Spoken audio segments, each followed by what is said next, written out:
Hello everyone, आज मैं exercise 3.2 का क्वेश्चन नंबर 13 से लेकर क्वेश्चन नंबर 22 तक को सॉल्व करूंगी। क्वेश्चन नंबर 1 से 12 तक का सॉल्यूशन आप इसके पार्ट 1 में देख लें। हम शुरू कर रहे हैं क्वेश्चन नंबर 13। ये एक्सरसाइज 3.2 का है क्वेश्चन नंबर 13। इसमें दिया है क्वेश्चन, किताब सामने आप लोग रखें। ये हमारा एफ दिया है, फंक्शन ये दिया है cos x minus sine x, 0 साइन x cos x 0 और ये 0 0 1। इसमें सिद्ध करना है कि f x into f y ये बराबर एफ एक्स प्लस वाई। अब मन में जरूर क्वेश्चन उठेगा कि यहाँ पर y है नहीं, y यहाँ दिया हुआ है, कैसे निकालें। तो यह बहुत ही आसान चीज है। x की जगह पर अगर हम y रख देते हैं तो हमारा फंक्शन y में भी आ जाएगा। तो पहले हम एफ वाई निकाल लेते हैं। एफ वाई जहां जहां x है हम y डाल देंगे।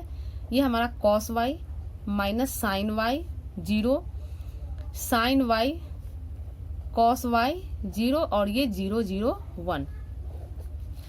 अब हम लेफ्ट हैंड साइड लेकर चलते हैं। लेफ्ट हैंड साइड हमारा है, ये है f x into f y. Value डालते हैं। एफ एक्स हमारा है यहाँ पर जो ऊपर दिया है cos x minus sine x, इसी को हम यहाँ पर लिखते हैं। ये है cos x minus sine x और 0, यहाँ साइन x cos x 0 और 0 0 1। ये एफ एक्स है into f y. F y बस इसी में y है लगा हुआ, y cos y minus sine y 0, ये साइन y cos y 0 और 0 0 1। अब हम गुना करते हैं इसे। गुना का नियम जानते ही हैं। पहली पंक्ति और पहला स्तंभ cos x को cos y से गुना करेंगे, ये बराबर हो जाएगा। ये इसको थोड़ा सावधानी से लिखना होगा। cos x cos y, cos x cos y, फिर इसको प्लस होता है लेकिन इस माइनस के कारण ये माइनस हो जाएगा, तो minus sine x sine y, और इसको 0 से करेंगे तो ये हमारा प्लस 0। फिर पहली पंक्ति दूसरा स्तंभ करेंगे तो ये हमारा हो जाएगा cos x minus cos x sine y। ये दूसरा कर रहे हैं, minus cos x sine y। फिर इसको इससे करेंगे तो प्लस होता है चिन्ह लेकिन माइनस के कारण माइनस, तो minus sine x cos y, इसका इससे हो गया। और फिर ये 0 का, तो ये हमारा 0 हो गया। यानी पहली पंक्ति का पहला स्तंभ से, पहली पंक्ति का दूसरा स्तंभ से और पहली पंक्ति का तीसरा स्तंभ से करेंगे। तीसरा को हम यहाँ साइड में लिख दे रहे हैं। क्योंकि 0 है तो इसका करेंगे 0, इसका करेंगे 0 और इसका करेंगे 0, यानी तीसरा हमारा पूरा 0 आ जाएगा। ये तीसरा स्तंभ लिख ले रहे हैं। दूसरा को करते हैं। दूसरी पंक्ति को पहले स्तंभ से, तो sine x cos y, sine x cos y, फिर cos x sine y plus के साथ आएगा, plus cos x sine y, cos x sine y और ये प्लस 0 हो जाएगा।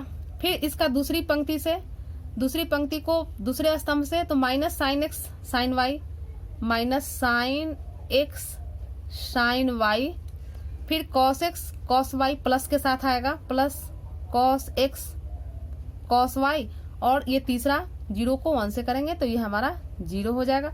फिर दूसरी पंक्ति को तीसरे स्तंभ से करेंगे तो ये हमारा 0 हो जाएगा। साइड में लिख रहे हैं इसको क्योंकि यहाँ जगह नहीं है। और तीसरा पंक्ति को गुना करेंगे इस सब से, तो तीसरा पंक्ति में हमारा 0 का ये 0 ये 0 ये 0, यानी पूरा 0 आ गया। फिर ये 0 और ये 0, दूसरा भी हमारा 0 आ गया। और तीसरा ये 0 ये 0 ये करेंगे 0 और ये 1 का 1 से, तो तीसरा में हमारा 1 आ जाएगा। अब देखिए, चूंकि गुना इसका लंबा चौड़ा हो जा रहा है, ध्यान से सावधानी पूर्वक करने की जरूरत है, लेकिन आसान है। ये cos x cos y minus sine x sine y, ये हमारा cos x प्लस y, ये फार्मूला में आ गया।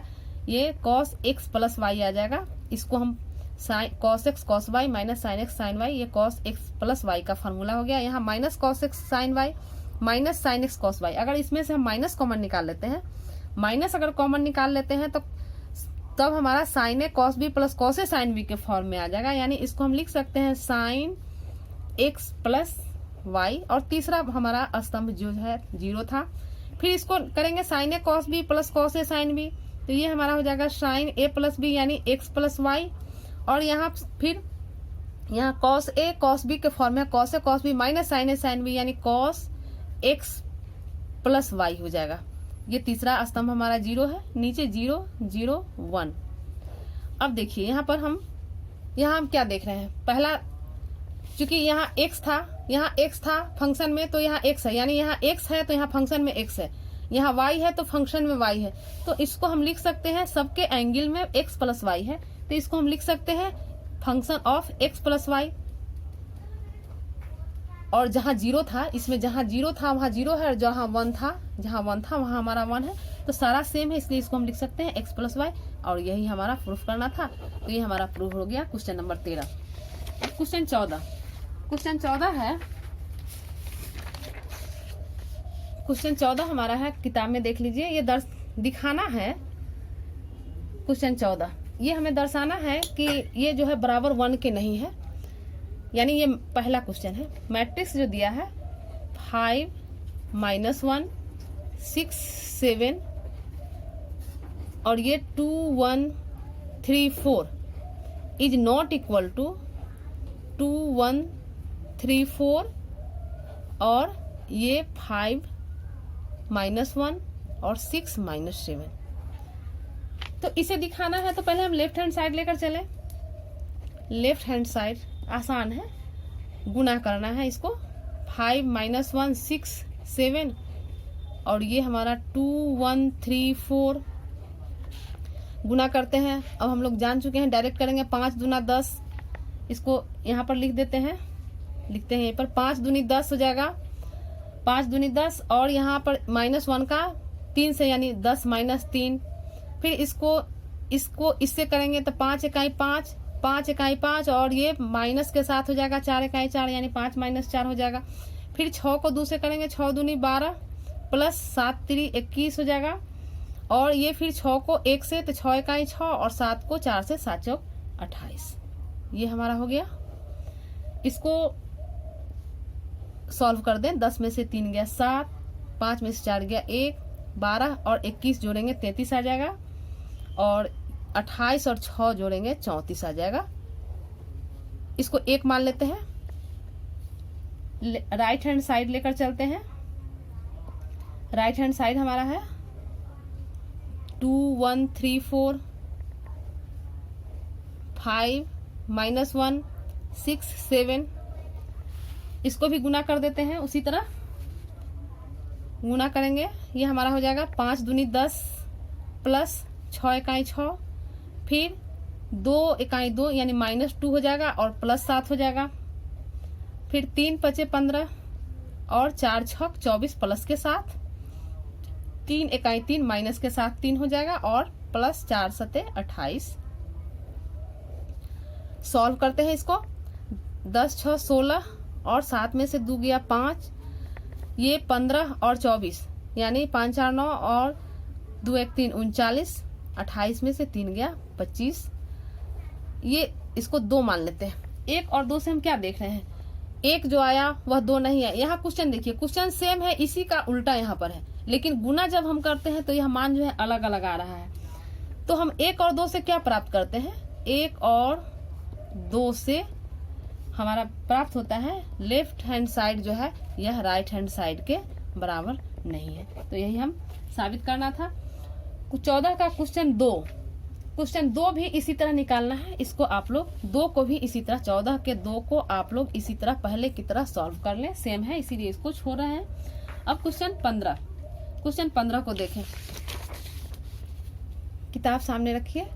क्वेश्चन 15 है कि यदि a बराबर, यानी a दिया है, ये a दे दिया है 1 0 2 2 1 3 1 -1 0 a दे दिया है और हमें ज्ञात करना है a स्क्वायर, हमें ज्ञात करना है a स्क्वायर -5a प्लस 6। ये i दिया है, i का मतलब होता है आइडेंटिटी मैट्रिक्स, ये आइडेंटिटी मैट्रिक्स है, इसको हमको निकालना है। तो देखिए a स्क्वायर है, तो a स्क्वायर के लिए पहले हम इस पोर्शन को पूरा ना लेकर पहले हम a स्क्वायर ज्ञात कर लेते हैं, चूंकि यह लंबा हो जाएगा। तो ए स्क्वायर लिखते हैं। ए स्क्वायर को हम ए क्रॉस ए भी लिख सकते हैं, ए गुने ए। अब हम इसको ऐसे लिखेंगे 1 0 2 2 1 3 1 -1 0। फिर वही चीज सेम चीज लिखाएगा 2 1 3 1 -1 0। अब इसे गुना करते हैं, क्योंकि देखिए ये हमारा 3 क्रॉस 3 का दोनों मैट्रिक्स से लंबा गुना होगा, लेकिन करते हैं गुना सावधानी पूर्वक करना होगा, गलत नहीं हो, ये ध्यान देने की जरूरत है। एक को एक से करते हैं, लिखते ही चलते हैं तो ज्यादा आसान होगा। यहाँ क्वेश्चन नंबर 15 में आप लोग देख लीजिए 1 2 2 1 है, यहाँ 1 नहीं है, यहाँ क्वेश्चन ही गलती लिखा गया। 2 2 1 है, बाकी सब ठीक है। 2 1 3 1 0 1, ठीक। तो यहाँ पर हमारा 2 है, ये क्वेश्चन ही गलत लिखा गया है, ये 2 हो गया हमारा। अब गुना करते हैं तो ये हमारा हो जाएगा 2 क्रॉस 2, 2 गुने 2 प्लस 0 गुने 2। ऐसे लिख देते हैं, गलत नहीं होगा, क्योंकि 3 का है, गलती होने की संभावना है। 2 को 1 से करेंगे, 2 गुने 1। अब 2 गुने 2 0 गुने 2 और यहाँ पर 1। ये क्वेश्चन हमारा पूरा गलती लिखा गया। इस क्वेश्चन को हम फिर से लिख रहे हैं, ये क्वेश्चन हमारा गलत लिखा गया, जिसके कारण गलत होते जा रहा है। क्वेश्चन को फिर से लिख रहे हैं, क्वेश्चन नंबर 15। इसको फिर से आप देख लीजिए। ए बराबर दिया है 2 0 1, वहां 2 लिखा गया था, यहाँ पर 2 1 3 1 -1 0। और हमें ज्ञात करना है ए स्क्वायर -5a + 6i। ए स्क्वायर निकालते हैं, तो ये हमारा हो जाएगा ए क्रॉस ए, इसको लिखेंगे, ये हमारा हो जाएगा 2 0 1 2 1 3 1 -1 0। फिर सेम चीज लिखाएगा 2 0 1 2 1 3 1 -1 0। अब इसे गुना कर लेते हैं। 2 पहली पंक्ति पहला स्तंभ 2 क्रॉस 2, फिर 0 क्रॉस 2, फिर प्लस 1 क्रॉस 1, फिर पहली पंक्ति दूसरा स्तंभ यानी 2 cross 0 plus 2 cross 0 plus 0 cross 1 plus 1 cross -1 1 cross -1। फिर पहली पंक्ति तीसरा स्तंभ तो 2 क्रॉस 1 प्लस 0 क्रॉस 3 0 लिख देते हैं, प्लस 1 क्रॉस 0 यानी ये भी 0। फिर पहली पंक्ति हो गया, दूसरी पंक्ति को करेंगे तीनों के साथ, तो 2 cross 2 plus 1 cross 2 plus 3 cross 1। फिर पहली पंक्ति को दूसरे के साथ, तो ये 2 क्रॉस 0 फिर 1 cross 1 plus 1 cross 1 plus 3 cross -1 plus 3 cross -1। फिर तीसरे के साथ तो ये हो जाएगा 2 cross 1 plus 1 cross 3 1 cross 3 plus 3 cross 0 लिख देते हैं।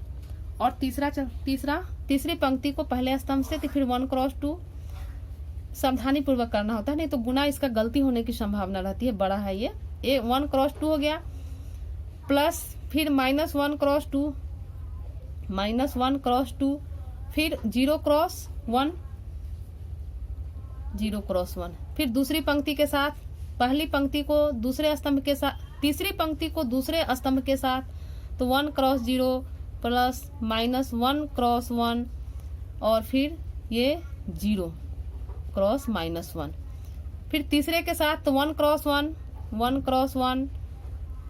क्रॉस 3 तो प्लस -1 क्रॉस 3 फिर 0, ये 0 बहुत ही बड़ा है, सावधानी पूर्वक करना होता है, गलती होने की संभावना रहती है इसमें। ये कर देंगे 2 क्रॉस 2 4 हो गया, 4 प्लस 0 प्लस 1, ये हो गया 0 प्लस 0 -1 और ये हो गया 2 प्लस 0 प्लस 0। फिर इसको करेंगे 4 प्लस 2 प्लस 3, ये 0 प्लस 1 -3 और यहाँ हो जाएगा 2 प्लस 3 प्लस 0। इसको करते हैं 1 1 और 2, 2 हो जाएगा, 2 माइनस 2, यहाँ प्लस माइनस माइनस हो जाएगा, प्लस 0, यहाँ पर 0 और ये -1 और 0, तीसरा पार्ट हो गया 1 -3 प्लस 0, ये गुना कर दिए। ऐसे लिखेंगे तो गलती होने की संभावना कम रहेगी, इसको हम लोग ऐसे ही लिखे। अब इसे सॉल्व करते हैं। ये हमारा हो जाएगा 4 1 5 हो गया, ये -1 हो जाएगा, ये हो गया 2, ये 4 2 6 3 9 हो गया, ये 1 -3 यानी -2 हो गया, और ये 3 2 5 हो गया, ये 2 2 0 हो गया, -1 यहाँ पर, और ये -2। ये a² निकाले हम। अब हमारा क्वेश्चन है, अब हम क्वेश्चन को लेकर चलते हैं। क्वेश्चन हमारा है a² -5a plus 6i। a² निकाल चुके हैं, लिखते हैं इसको।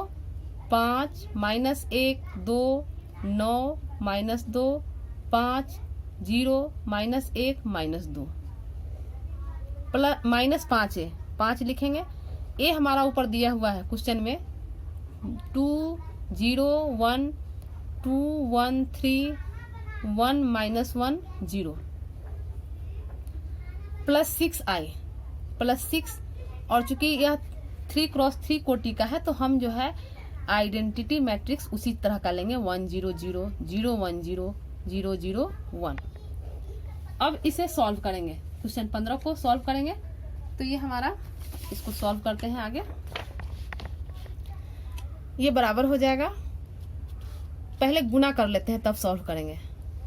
5 -1 2 9 -2 5 0 -1 -2, ये अलग अलग स्तंभ है। इसको -5 से गुना कर लेते हैं तो 5 दूनी 10, 5 को 0 से 0, 5 एकम 5 हो जाएगा, फिर 10 5, ये 15, ये 5 -5 और 0। इसको हम 5 से गुना कर लिए, इसमें 5 से गुना कर दिए। इसको 6 से गुना करके लिखते हैं, प्लस 6 से गुना करते हैं तो 6 0 0 0 6 0 और 0 0 6। अब इसको सॉल्व करते हैं। पहले इस दोनों को घटा लेते हैं, इस दोनों को, ज्यादा आसानी होगा। एक बार में करेंगे तो गलती होने की संभावना होगी। ये हमारा अलग अलग लिख लेते हैं, गलती नहीं होगा। 5 -10, ये -1 और -0, ये हो जाएगा 2 -5। फिर दूसरा है 9 -10 -2 -5 5 -15, फिर 0 -5 -1, और यहाँ -5 है तो +5 हो जाएगा, और -2 -0 प्लस, इसको अभी ज्यों का त्यों लिखते हैं 6 0 0 0 6 0 0 0 6। अब इसे हम पहले सॉल्व कर लेते हैं। ये बराबर 5 में से 10 गया -5, ये -5 हो जाएगा, ये -1 और ये -3, ये -1 हो जाएगा, ये -7 और ये -10। 5 में से 15 गया 10, ये -5 और ये +4 और ये -2 प्लस 6 0 0 0 6 0 और 0 0 6। इसको जोड़ देंगे, दोनों को डायरेक्ट जोड़ते हैं। ये -5 + 6 -5 + 6 हो जाएगा, चाहे लिख देते हैं एक स्टेप। -5 + 6 -1 + 0 -3 + 0 -1 + 0 -7 + 6 -10 + 0 -5 + 0 4 + 0 और -2 + 6। यानी इसको सॉल्व करेंगे, ये हमारा हो जाएगा 6 में से 5 गया 1, ये -1, ये -3, ये -1, ये -1, ये भी हो जाएगा, और ये -10 -5 4 और ये 4। यही हमारा आंसर हो गया क्वेश्चन नंबर 15 का। अब क्वेश्चन नंबर 16 देखिए। क्वेश्चन नंबर 16 जो है सेम है, 15 की तरह ही सॉल्व कीजिए। इसी तरह लंबा हो जा रहा है, जोड़ घटाव ज्यादा है लेकिन आसान है। AQ है तो पहले a² निकाल कर और फिर a² निकालेंगे, यानी a² निकाल लेंगे, यहाँ से गुना कर लेंगे और फिर उसमें a से गुना करके निकालेंगे। तो AQ a² यहाँ रख देंगे, a का मान यहाँ रखकर, और यहाँ 2i है यानी आइडेंटिटी मैट्रिक्स यहाँ पर डाल देंगे, जिस कोटि का होगा उस कोटि का। क्वेश्चन 17 करते हैं। क्वेश्चन 17 में भी हमारा ये जो है a और i दिया है, उसी तरह सॉल्व करना है, लेकिन k का मान ज्ञात करना है। क्वेश्चन 17 निकालते हैं। क्वेश्चन 17 हमारा है a बराबर दिया है 3 - 2 4 - 2। a बराबर दिया है 3 - 2 4 - 2। i बराबर दिया है, i दिया है 1 1 0 0 1। ये दो दिए हुए हैं और तब कहता है कि a स्क्वायर बराबर k a माइनस 2i। ये दिए हुए हैं कि a स्क्वायर बराबर k a माइनस 2i हो तो k का मान ज्ञात करना है, यानी k का मान क्या होगा ये हमें ज्ञात करना है। तो इसके लिए पहले तो हम a स्क्वायर निकाल लेते हैं। a स्क्वायर निकालेंगे तभी हम आगे बढ़ सकते हैं। तो a स्क्वायर निकालते हैं, a क्रॉस a चूंकि जान चुके हैं, इसी तरह निकालेंगे हम लोग। ये 3 - 2 4 - 2, फिर 3 - 2 4 - 2। इसको गुना कर लेते हैं। अब चूंकि गुना जान गए हैं इसलिए डायरेक्ट भी कर सकते हैं। 3 तिया 9, 3 तिया 9, और ये इसको करेंगे तो -8 प्लस होता है, लेकिन इसके चलते -8 हो जाएगा। फिर इसको इससे करते हैं तो 3 दूना 6 -6 हो जाएगा। 3 दूना 6 माइनस है तो -6, और यहाँ 2 माइनस प्लस 2 दूनी 4, फिर 4 तिया 12 और -8 हो जाएगा। फिर 4 दूना 8 यानी -8 हो जाएगा, और यहाँ माइनस प्लस 4 हो जाएगा। अब गुना जान चुके हैं इसलिए अलग अलग नहीं लिखे हैं। इसको सॉल्व कर लेंगे। 9 में से 8 गया 1, ये -2 हो जाएगा। यहाँ 12 में से 8 जाएगा 4, और यहाँ -4। हम a स्क्वायर निकाल लिए। अब हमारा जो समीकरण दिया है इसकी मदद से हम आगे बढ़ेंगे। ये हमारा दिया है, क्या दिया है कि a स्क्वायर बराबर है k a minus 2i। a square का वैल्यू यहाँ से डाल देंगे, ये इम्प्लाइज करेगा, ये है 1 - 2 4 - 4 बराबर k। a है 3 - 2 4 - 2 -2 और i दिए हुए 1 0 0 1। इसको गुना कर लेते हैं तो ज्यादा आसानी होगी। इम्प्लाइज दैट एक चीज करते हैं, इसको गुना करते हुए इधर ले आते हैं एक ही स्टेप में। 1 - 2 4 - 4 है, और चूंकि समीकरण है तो यह इधर आएगा, तो यह इधर आएगा तो प्लस हो जाएगा, और 2 से इसको गुना करते हुए लिख रहे हैं 2 0 0 2। इधर k से गुना कर देते हैं, ये हमारा हो जाएगा 3k - 2k 4k - 2k। इस दोनों को जोड़ देते हैं, 1 2 3, यहाँ -2 0 -2 रह जाएगा, 4 0 4 रह जाएगा, और -4 + 2 -2 हो जाएगा। ये बराबर हो गया 3k - 2k 4k - 2k। अब हम संगत समीकरण को बराबर करते हैं, संगत अवयवों को बराबर करते हैं। तो देखते हैं, देखिए 3 बराबर 3k, यहाँ है 3 बराबर 3k, तो यहाँ से k निकालते हैं तो 1। इसको बराबर करते हैं यानी -2 बराबर -2k, तो यहाँ से भी माइनस कैंसिल हो जाएगा, k बराबर 1। ये इस दोनों को बराबर करते हैं यानी 4 बराबर 4k, तो यहाँ से भी हमारा k बराबर 1 आ गया। और इसको बराबर करते हैं -2 बराबर -2k, -2 बराबर -2k, तो यहाँ से माइनस कैंसिल हो जाएगा, तो यहाँ भी k बराबर 1। तो हम देख रहे हैं कि सभी समीकरण के लिए k बराबर हमारा 1 है। लिख देते हैं सभी समीकरण के लिए k बराबर 1। यही हमारा आंसर हो गया। क्वेश्चन 18 कहता है, किताब में देखिए कि यदि a बराबर इतना दिया है और i कोटि 2 का तत्समक आव्यूह है, सिद्ध करना है कि i + a बराबर i - a cos alpha minus sin alpha sin alpha cos alpha. ये हमको सिद्ध करना है। तो क्वेश्चन 18 लिखते हैं। क्वेश्चन 18 a दे दिया है 0 tan अल्फा/2 और tan अल्फा/2, और ये दिया है 0। ये क्वेश्चन दिया है और इसमें हमको i - a और i + a निकालना है। एक चीज हम देख रहे हैं, i - a जो दिया राइट हैंड साइड में, उसके साथ cos अल्फा और sin अल्फा है। तो हम पहले इसको पहले मान लेते हैं tan अल्फा बाई 2 को हम t मान लेते हैं। माना कि ये क्वेश्चन हम नहीं लिखे हैं, क्वेश्चन ये i प्लस a जो है ये बराबर है i माइनस a। क्वेश्चन को लिख देते हैं, सामने लिखना जरूरी है, सामने रहेगा तब क्या सॉल्व करना है पता चलता है। कॉस अल्फा और ये दिया है माइनस साइन अल्फा और ये साइन अल्फा, ये हमारा साइन अल्फा और ये कॉस अल्फा।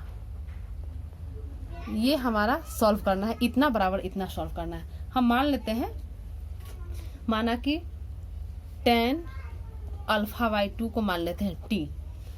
तो देखिए कॉस अल्फा हम लोग त्रिकोणमिति में पढ़ चुके हैं। कॉस अल्फा को tan के रूप में हम लिखते हैं 1 minus tan square alpha by 2 by 1 plus tan square alpha by 2, यानी इसको हम लिख सकते हैं 1 माइनस टी स्क्वायर, tan की जगह पर t मान लिए 1 plus T square.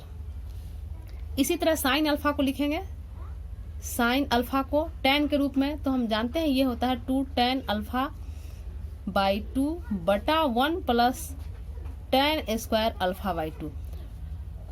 tan alpha by 2 को t रख देते हैं, 1 प्लस टी स्क्वायर हो गया। अब हम i प्लस a, पहले i प्लस a निकाल लेते हैं। अब i प्लस a लेकर चलते हैं। i हमारा 2 कोटि का चूंकि तत्समक आव्यूह है, ये हम लिख लेते हैं, क्वेश्चन ही कह दिया है a के जगह पर हमारे पास है 0 माइनस 0 है माइनस tan अल्फा बाई 2, तो माइनस t लिख देंगे यहाँ पर। tan अल्फा बाई 2 को t मान लिए हैं, ये हमारा t और 0, इसको सॉल्व कर लेते हैं। तो ये हमारा हो जाएगा 1 और 0 को जोड़ेंगे 0, 1 और 0 को जोड़ेंगे 1, 0 और t को जोड़ेंगे तो माइनस t है, माइनस t रह जाएगा, यहाँ पर हमारा t रह जाएगा और 1 0 तो 1 हो जाएगा। ये हम i प्लस a निकाल लिए। i माइनस a निकाल लेते हैं, इसको निकालते हैं, सेम उसी तरह करेंगे। हमारा ये हमारा हो जाएगा 1 0 0 1 माइनस 0 माइनस t t 0, ये बराबर हो जाएगा। इसको सॉल्व कर लेते हैं, तो ये हमारा हो जाएगा ये 1, ये माइनस है माइनस टी और माइनस टी पहले से है माइनस, तो ये हो जाएगा प्लस टी, ये हो जाएगा माइनस टी और ये हो जाएगा 1। अब हम दायां पक्ष को लेकर चलते हैं। ये लेफ्ट हैंड साइड तो निकाल चुके हैं, इतना राइट हैंड साइड को लेकर चलते हैं। तो हमारा राइट हैंड साइड है यानी दायां पक्ष है हमारा, ये i माइनस a और ये है cos alpha minus sine alpha और कॉस अल्फा। चूंकि यहाँ साइन कॉस में था इसीलिए यहाँ पर हमने, क्वेश्चन था tan में और निकालना है साइन कॉस में, तो इसीलिए कॉस को और साइन को हम tan के रूप में करके और मान लिए tan का मान और हम निकाल लिए। अब इसमें हम वैल्यू डाल देंगे, i माइनस a निकाल चुके हैं हम, ये हमारा है 1 t माइनस t और 1, ये i है। यहाँ पर जो है कॉस अल्फा का वैल्यू यहाँ से कॉस अल्फा का वैल्यू, ये कॉस अल्फा का वैल्यू और यहाँ से हम साइन अल्फा का वैल्यू रख रहे हैं। तो कॉस अल्फा हमारा है 1 minus T square by 1 plus T square. Sine alpha है माइनस साइन अल्फा है तो माइनस ले लेंगे 2t by 1 plus T square. फिर ये हमारा साइन अल्फा है तो ये लिखेंगे 2t by 1 plus T square और यहाँ कॉस अल्फा है तो 1 minus T square by 1 plus T square. अब इसको हम सॉल्व करेंगे, पहले गुना कर लेते हैं, गुना में है डायरेक्ट हम लोग गुना में जानना है। इस पहली पंक्ति पहला स्तंभ इसको इससे करेंगे तो ज्यों का त्यों हो जाएगा 1 minus T square by 1 plus T square. फिर टी का इससे करेंगे प्लस 2t स्क्वायर हो जाएगा, टी का इससे करें 2t स्क्वायर तो 1 प्लस टी स्क्वायर। फिर पहली पंक्ति को दूसरा स्तंभ से करेंगे, ये हमारा minus 2t by 1 plus T square और इसका इससे करेंगे तो ये हो जाएगा plus T into 1 minus T square by 1 plus T square. फिर दूसरी पंक्ति पहला स्तंभ तो माइनस टी से यहाँ गुना हो जाएगा, इसमें minus T 1 minus T square by 1 plus T square. इसका इससे कर लिए, इसका इससे करेंगे तो ज्यों का त्यों रह जाएगा 2t by 1 plus T square. फिर इसका इससे करेंगे तो माइनस है माइनस माइनस प्लस हो जाएगा प्लस 2t स्क्वायर हो जाएगा, plus 2t square by 1 plus T square और फिर 1 का इससे करेंगे तो ज्यों का त्यों रह जाएगा यानी 1 minus T square by 1 plus T square. ये हमारा हो गया, थोड़ा लंबा है, आसान है, धैर्यपूर्वक बनाने की जरूरत है। अब इसे सॉल्व करते हैं।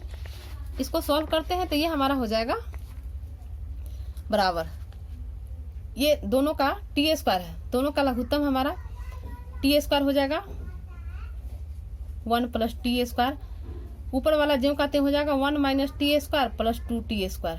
इसको सॉल्व करते हैं, इसका भी लघुत्तम हमारा 1 प्लस टी स्क्वायर हो जाएगा, और ये हमारा हो जाएगा, चूंकि ऊपर है ज्यों का, दोनों का एक ही लघुत्तम है, ऊपर ज्यों का त्यों हो जाएगा माइनस 2t, और t से इसको गुना करते चल रहे हैं तो प्लस टी और माइनस टी क्यू। इसको लघुत्तम लेते हैं तो ये भी हमारा 1 प्लस टी स्क्वायर हो जाएगा, इसको गुना करते चल रहे हैं minus T plus T Q, ये माइनस के कारण ये प्लस हो गया, और यहाँ प्लस 2t रहेगा। इसका लघुत्तम ले रहे हैं तो 1 प्लस टी स्क्वायर, ऊपर ज्यों का त्यों रह जाएगा 2t square plus 1 minus T square, ये हो गया। अब इसको सॉल्व कर रहे हैं, 2t स्क्वायर है, यहाँ माइनस टी स्क्वायर है, तो ऊपर हो जाएगा कैंसिल, इसमें से ये घटेगा, प्लस 1 प्लस टी स्क्वायर बचेगा, और नीचे 1 प्लस टी स्क्वायर। इसको सॉल्व करेंगे तो ये हमारा, ये t है और माइनस 2t है, यानी यहाँ बचा minus T Q by 1 plus T square. यहाँ सॉल्व करेंगे तो यहाँ 2t में से t घटेगा तो t बचेगा, t बचा t plus T Q by 1 plus T square, और ये सॉल्व करेंगे तो 2t में से t स्क्वायर घटा तो सीधे t स्क्वायर बचेगा प्लस 1 बटा 1 प्लस टी स्क्वायर, ये हो गया। अब इसको सॉल्व करते हैं तो ये देखिए, ये हमारा ऊपर नीचे एक ही है तो ये कैंसिल हो जाएगा ऊपर नीचे, यहाँ 1 बचेगा, और यहाँ से हम माइनस टी कॉमन निकाल लेते हैं, तो यहाँ माइनस टी कॉमन निकालेंगे तो यहाँ 1 प्लस टी स्क्वायर बचेगा, ये 1 प्लस टी स्क्वायर लिखते हैं इसको। यहाँ भी t कॉमन निकाल लेते हैं तो 1 plus T square by 1 plus T square, और यहाँ 1 प्लस टी स्क्वायर और टी स्क्वायर प्लस 1 दोनों एक ही है तो यहाँ हम 1 लिख सकते हैं, ये यानी ये कैंसिल हो गया और ये कैंसिल हो गया।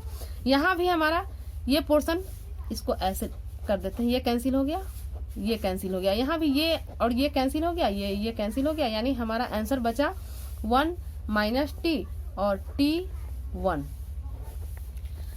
अब जो है ये, अब देखिए ये 1 माइनस टी और t1 हम यहाँ पर 18, ये क्वेश्चन नंबर i प्लस ए 18 में जो ऊपर निकाले i प्लस ए, तो मिलाइए i प्लस ए जो है 1 माइनस टी प्लस 1 है, और यहाँ भी हम निकाले हैं 1 माइनस टी प्लस 1, दोनों सेम है, यानी इसको हम लिख सकते हैं, इसको हम लिख सकते हैं i प्लस ए आ गया हमारा, देयरफॉर अब इसको ऐसे उलट के लिख दें, यानी i प्लस ए बराबर i माइनस ए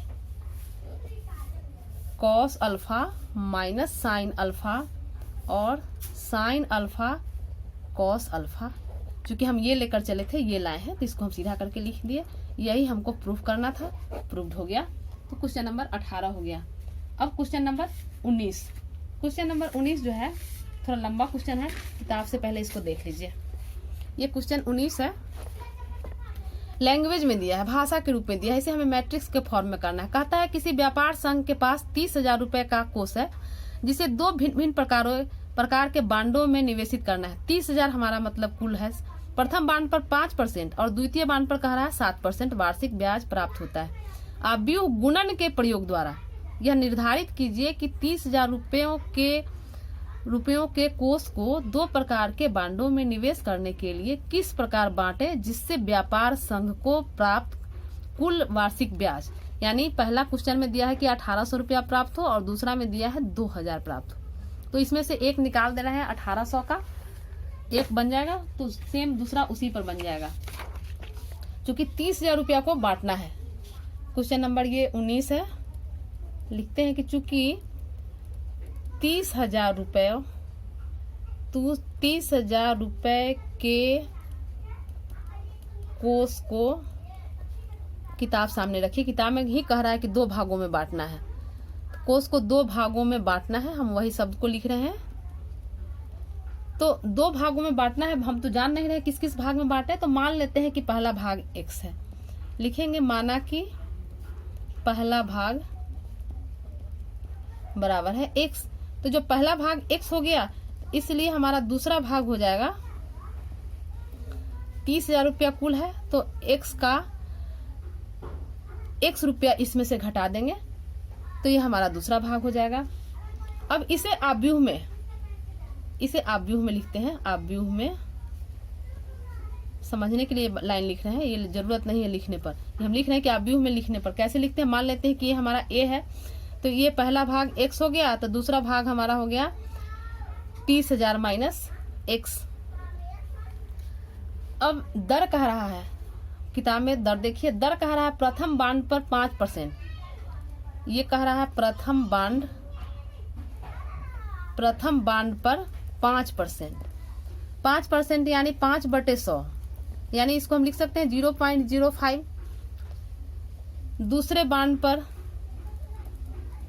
बांड पर कह रहा है 7%, यानी 7/100 यानी 0.07। चूंकि बटा में नहीं लिखना पड़े इसीलिए हम इतना कर रहे हैं, तो इसे फिर आव्यूह में लिख रहे हैं। चूंकि दर है इसलिए r लिख रहे हैं।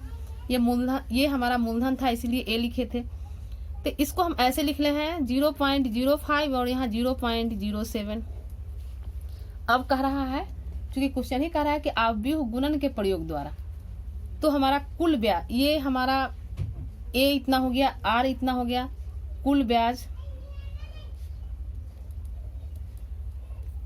ब्याज हमारा ये दिया है। पहला क्वेश्चन, ये हम पहला a लेकर चल रहे हैं, ये हम a क्वेश्चन 19 का a लेकर चल रहे हैं। कुल ब्याज a में दिया है 1800 रुपया, ये कुल ब्याज दिए हुए हैं, और इस दोनों को गुना करेंगे तो हमारा कुल ब्याज आ जाएगा, यानी a इंटू r बराबर 1800।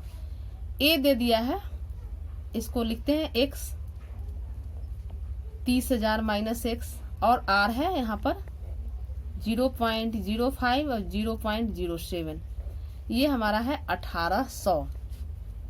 यहाँ से हम x निकालते हैं तो गुना का नियम करते हैं, इसको x से गुना होगा, यानी यह इम्प्लाइज करेगा 0.05x प्लस इसका इससे गुना होगा, यानी 30,000 माइनस x इंटू 0.07, ये हो गया, ये बराबर हो गया हमारा 1800।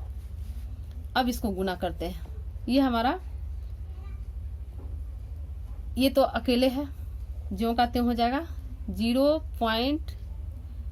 0.05x प्लस इसको 0.07 को 30 से गुना करते हैं, तो ये 7 3 21 और 1 2 3 4 0 आ जाएगा, जिसमें से इसको ऐसे लिख देते हैं 1 2 3 4, और ये 2 अंक के बाद दशमलव है, तो यहाँ पर हमारा ये यहाँ पर दशमलव हो जाएगा, और माइनस x के साथ हमारा हो जाएगा 0.07x, ये हमारा 1800।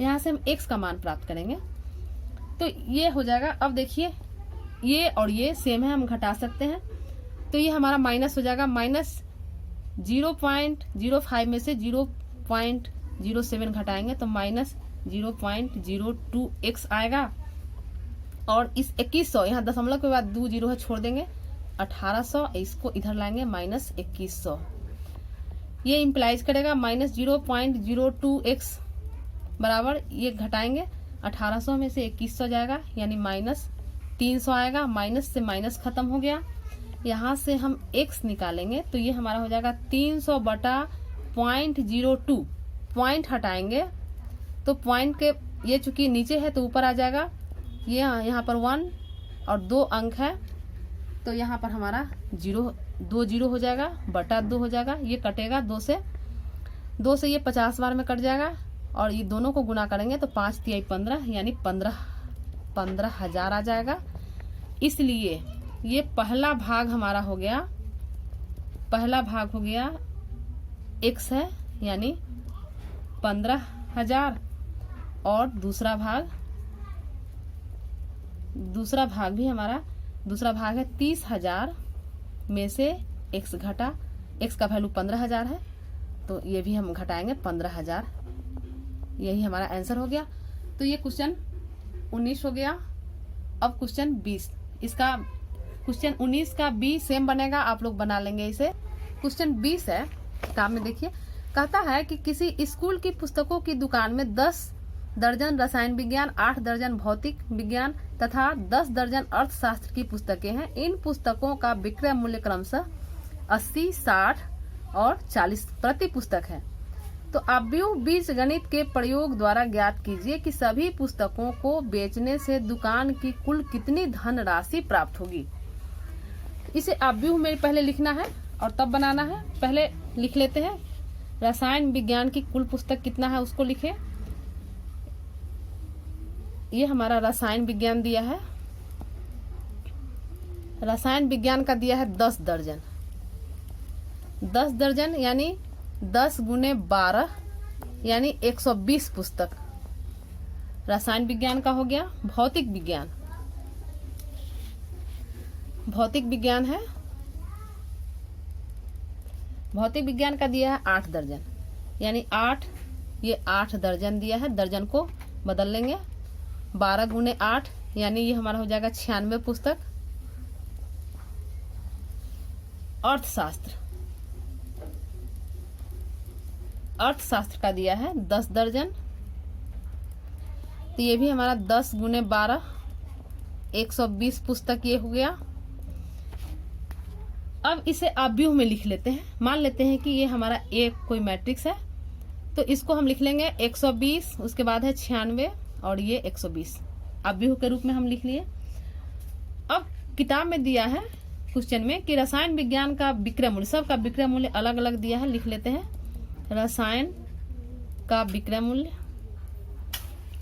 ये दिया है 80, भौतिक का दिया है, भौतिक का विक्रय मूल्य दिया है 60 और अर्थशास्त्र का विक्रय मूल्य दिया है 40, ये दिया है 40। तो इसे भी हम आर मान लेते हैं। इसका रेट दिए हुए हैं 80, 60, 40। इसको हम आव्यूह के रूप में ऐसे लिखते हैं। अब कहता है सभी पुस्तकें बेचने पर, लिखते हैं इसको समझने के लिए, सभी पुस्तकें बेचने पर प्राप्त राशि, तो दोनों को गुना कर देंगे यानी प्राप्त राशि हमारा दोनों को गुना करेंगे वही हो जाएगा। ये हमारा 120, 96, 120 और फिर ये 80, 60, 40 गुना करेंगे तो ये हो जाएगा 120 गुने 80 प्लस 96 गुने 60 और फिर 120 गुने 40। ये गुना करते हैं, ये 12 8 96 हो जाएगा, 2 जीरो और 96 छक्का तो 6 1 36 और 6 9 54 3 57 हो जाएगा, 1 जीरो और ये फिर 12 चौका 48 4800 हो जाएगा। जोड़ देंगे सबको, पहला 0 है, दूसरा है 6, तीसरा चलते हैं 8 7 15 15 6 21 हासिल 2 4 2 6 5 11 और 9 20 यानी ये हमारा 20,160 रुपया होगा। यही हमारा आंसर हो गया। तो क्वेश्चन 20 हो गया। अब क्वेश्चन 21 और 22 ये हमारा ऑब्जेक्टिव क्वेश्चन है और इसके लिए आपको ये किताब में पहले देख लीजिए क्या दिया है किताब में। इसको कहता है कि मान लीजिए x y z w तथा p क्रमशः ये कोटि सबका दे दिया है। x का कोटि n क्रॉस 2 है, y का 3 क्रॉस k है, z का 2 क्रॉस p है और w का n क्रॉस 3 और p का p क्रॉस k, ये कोटि दे दिया है। और इसके बाद कह रहा है कि क्वेश्चन जो है आपको यहाँ पर दे दिया है सामने। इस क्वेश्चन में देखिए ये दिया है, क्वेश्चन दिया है P Y plus W Y के परिभाषित होने के लिए ये कहता है एन के तथा पी पर क्या प्रतिबंध होगा। तो हम इसको पहले निकालते हैं क्या प्रतिबंध होगा बिना निकाले, चूंकि यहाँ कोटि यहाँ पर दे चुका है, ये सबका कोटि यहाँ अलग अलग दे चुका है ये। तो इसको हम पहले लिखते हैं। क्वेश्चन नंबर 21 है, 21 एक्स का कोटि, पहले कोटि सबका लिख लीजिए। कोटि हो जाए एक्स का कोटि 2 क्रॉस एन दिए हुए है, फिर वाई का कोटि दिए हुए है 3 क्रॉस के, जेड का कोटि दिए हुए है 2 क्रॉस पी और डब्लू का कोटि दिए हुए है एन क्रॉस 3 और ये पी का कोटि दिए हुए है पी क्रॉस के। ये किताब में ये दिए हुए है कोटि। तो अब हमें कह रहा है कि